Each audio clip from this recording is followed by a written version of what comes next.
It's one of the biggest surprises of the Hollywood Awards season. That would be Pamela Anderson getting both Screen Actors Guild and Golden Globe Best Actress nominations for her new movie that we're going to talk about today called The Last Showgirl.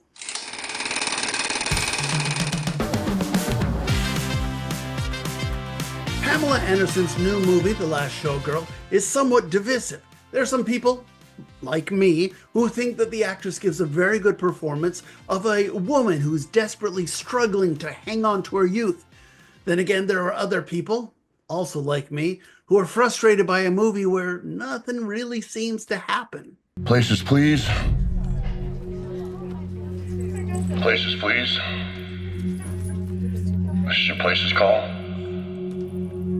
for the final performance of the Razzle Dazzle. Anderson stars in this movie as a Las Vegas showgirl named Shelley.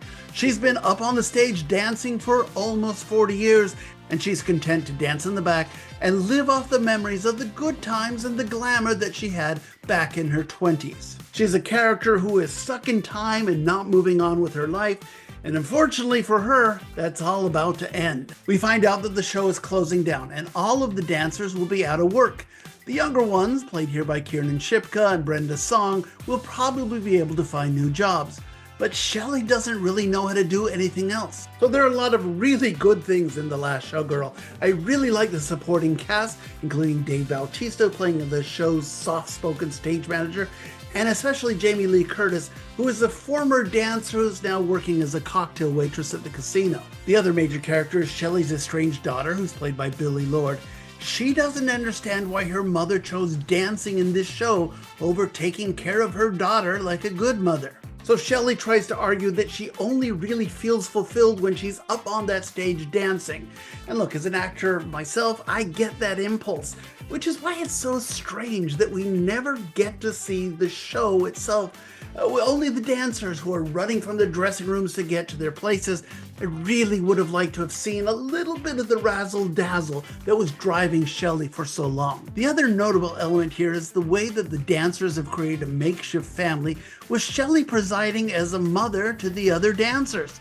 Now, I thought that Shelley would find happiness with these girlfriends, but she ends up being a bit of a jerk to them. She's very selfish, and it's kind of hard to feel bad for her predicament when the character is this clueless and unlikable. Ironically, the dancer who's already gone through this whole losing your job dilemma is Shelley's best friend, Annette, who's played by Jamie Lee Curtis.